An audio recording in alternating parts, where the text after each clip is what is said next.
Hey, with Ray. Hello, my friends. Folks, in honor of Independence Day, let's throw out Lexmark along with Kaspersky. We all heard the news. Kaspersky's getting thrown out of the United States. The Russian antivirus software. You know, when I first read that article, I was thinking to myself, who in the hell in their right mind would be using Russian antivirus software today? Who would be doing this? The government needs to tell people not to do it? I just thought that was kind of bizarre. But they are telling them they got to get the hell out of the country. And folks, I got to tell you something. There's people that work at Kaspersky here in the United States that are going to lose their job, obviously, right? They're going to have to go find another job. But the government, they said, you know what? Well, we love all American people. And if they happen to work for a Russian antivirus software company that we ban, well, they're probably going to lose their job for sure.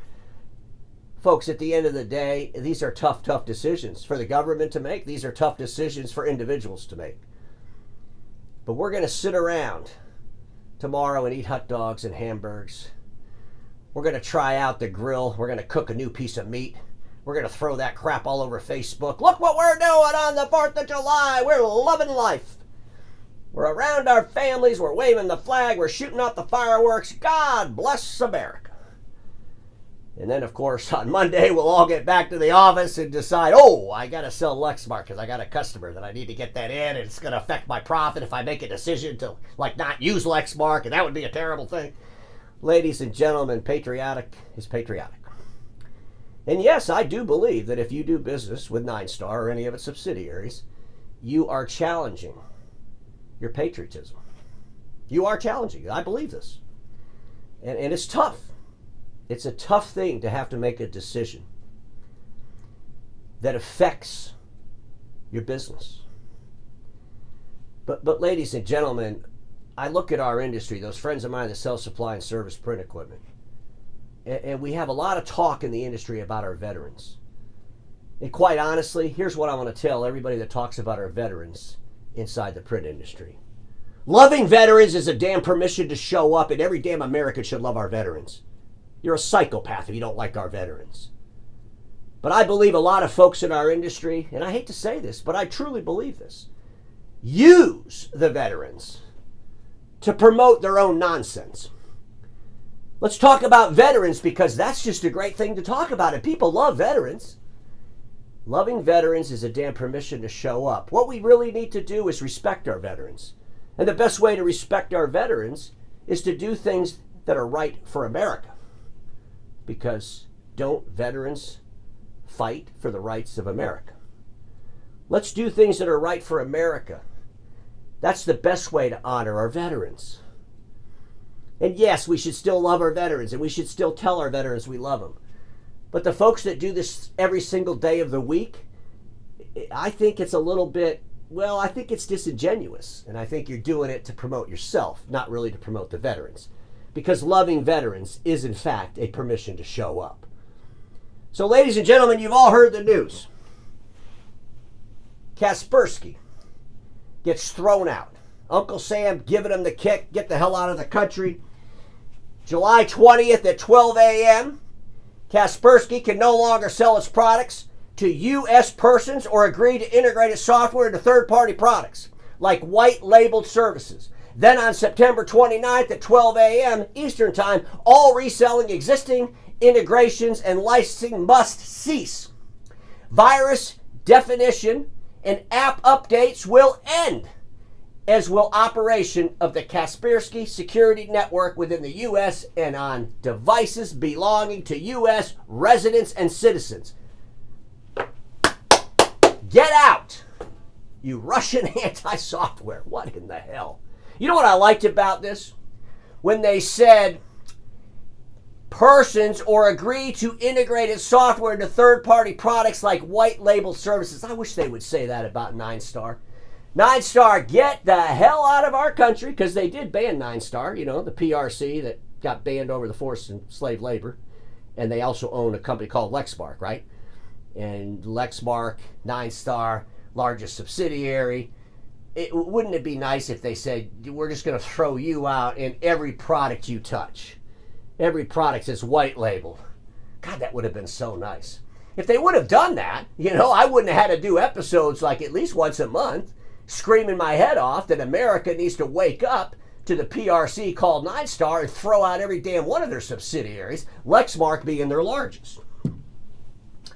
Ladies and gentlemen, there was a big hack at auto dealerships. CDK Global, a big car dealership management software, got hacked. And as I was reading about the hack going on with CDK Global, I started thinking about Lexmark. Not that Lexmark had anything to do with the hack, but Lexmark loves to sell their machines to car dealerships. They brag about it all the time.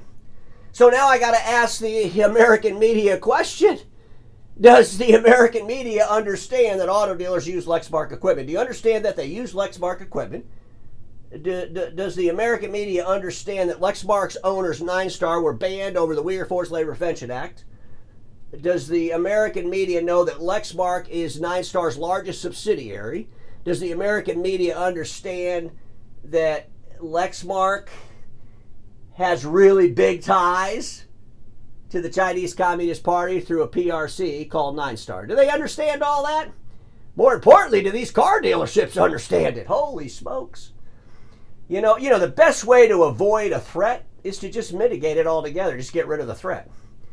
I can't imagine a car dealership in the world, let alone America, that would continue to use Lexmark equipment after this hack. And again, I'm not saying that Lexmark had anything to do with the hack. I'm not saying, that the vicious criminals that hacked CDK came through a Lexmark printer. I'm not saying that at all. But I got to ask you all a question. How many people kind of thought that could have happened? And if you thought that could have happened, well, the best way to mitigate that is to never put a Lexmark machine in another car dealership again in your life. I'm just saying, maybe they should really think about that. Does the auto industry know Lexmark is owned by the communist-controlled PRC 9-Star? Do the American blue-collar workers know that Lexmark's owners were banned by the Department of Homeland Security over forced enslaved labor? And I'm asking that question because you go on Lexmark's website and they talk about the Go line. I love this Go line crap. And in this is right off their website. Let me just read this for you. For easy setup and maintenance to no paper jams or skids across the paper, Lexmark Go line was intentionally engineered with blue-collar professionals working in any environment in mind. I mean, think about it. They're trying to protect the blue-collar workers. Oh, aren't you fantastic, Lexmark? We got to protect the blue-collar workers. Do the blue-collar workers know that Lexmark is owned by a PRC called 9-Star, PRC, People Republic of China, a PRC called 9-Star that got banned over the Uyghur Forced Labor Prevention Act? Do the union workers know this? Let alone the blue-collar workers. What about all the union workers? Are they happy with this? I got to ask a question now, because the Go line pops up on their website. Because the Go line, they love selling the Go line to those car dealerships, right? Aren't the Lexmark Go line and the Phantom machines the same? Aren't they the same? Folks, I got to ask that question because, well, let me just start over here. So here's the real magazine. Here it is over here on the gigantic Sharp Interactive board. But remember when I forced the BTA to do a panel discussion last August in Boston at their meeting? I had to say I forced it because pretty much I did. But, they had this panel discussion that I believe was totally benign and just idiotic to begin with. At least they had something. But, of course, they haven't talked about it since then. It's been over like a year coming up. They haven't talked about it since. Yeah, let's just do the panel. We're getting some pressure. Let's do the panel discussion. We'll make it real benign, and then we won't have to talk about it again. Okay? I strongly suggest that BTA think about talking about it again. Bring those Lexmark leaders, put their asses on stage, and make them answer some damn questions for the actors in this industry. Come on, BTA, you could do it.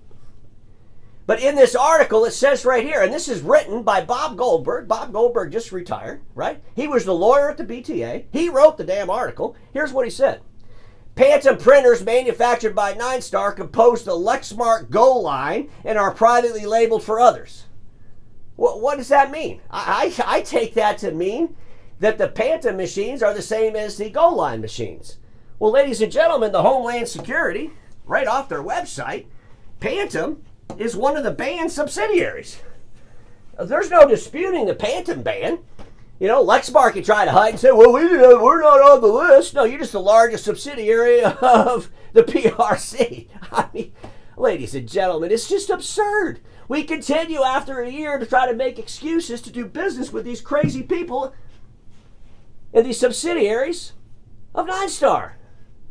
Lexmark cannot get away with playing look over here and forget what you see over there. Okay? We all read the article. Yeah. Now they're made in Mexico. You know, folks, I don't really give a flying crap where Lexmark says their machines are made. Okay? This is so bizarre to me. I'm reading this article where the CBP just said, okay, well, these machines can have the labeling made in Mexico. And the reason is because 61% of the machine is made in Mexico. So here's what I thought. I wrote it here in red. So it's okay to use forced labor in China as long as it's not above 40% of the manufacturing time. And then I said, what the? Actually, WTF, because I can't say the F word here on the show. Sometimes I really wish I could, because this would be a damn episode I'd be screaming it on. What in the hell, ladies and gentlemen? Yeah, it's made in Mexico, but you know, hey, 60% of the machines are made here. I mean, we don't know what they do with those other 37% of the machine that's made. We don't know how much blood stain or sweat stain is on that from forced enslaved labor. They wipe all that crap off before they send it to Mexico to get us to put it on the machine. Holy crap, this is so disgusting. It shouldn't matter if Lexmark is manufacturing machines in the basement of your church. Lexmark's owners, Nine Star, the DHS banned PRC, gets all the damn money, right? If Lexmark's the largest subsidiary of Nine Star, well, why did they buy Lexmark? They bought Lexmark to increase their revenue and increase their profits, right? Of course, this ban is causing havoc on Nine Star's profit, thankfully. I mean, hopefully Nine Star will just go bankrupt pretty soon and won't have to do any more episodes on them. They'll just go away. But I think about these churches. As I bring up, it doesn't matter if it's manufactured in the basement of your church. Speaking of churches, how many churches understand that Lexmark's owners, Nine Star, are banned as part of the UFLPA? Will churches be asking, is my printer tainted with the sweat of forced labor? Boy, if I was selling against Lexmark, I would tell every church. Here's a question you should ask of Lexmark. Ladies and gentlemen, today's episode might have been a little tough on Lexmark, but I really don't care, because Lexmark is a weak company. Their leadership has been hiding under their desk for over a year. I welcome the leadership at Lexmark to meet me on any stage in our industry, any event you want, and let's do a panel discussion that's real. Sit in a chair and answer the questions. Are you willing to do that? Or are you still going to hide underneath the desk and pretend everything's okay because 60% of the machine's made in Mexico? Holy crap, this is unbelievable. Made in Mexico, who cares when the money is banked in China? Oh, and PRC entities can freely use forced labor. Ladies and gentlemen, we have an opportunity in America to say no to Nine Star and all its subsidiaries. And maybe this Independence Day, this 4th of July holiday, is a time for us to reflect. Is a time for us to think about, let's do something. Let's do something to honor those veterans. Let's take a stand against a PRC and all of its subsidiaries, banned or not, by the Department of Homeland Security over the Uyghur Forced Labor Prevention Act. In honor of Independence Day, throw out Lexmark along with Kaspersky. All Nine Star needs to get the hell out at the end of the day. And everybody watching me knows this: status quo is the killer of all that will be invented. Don't get stuck in status quo, and I'll see you all on Monday.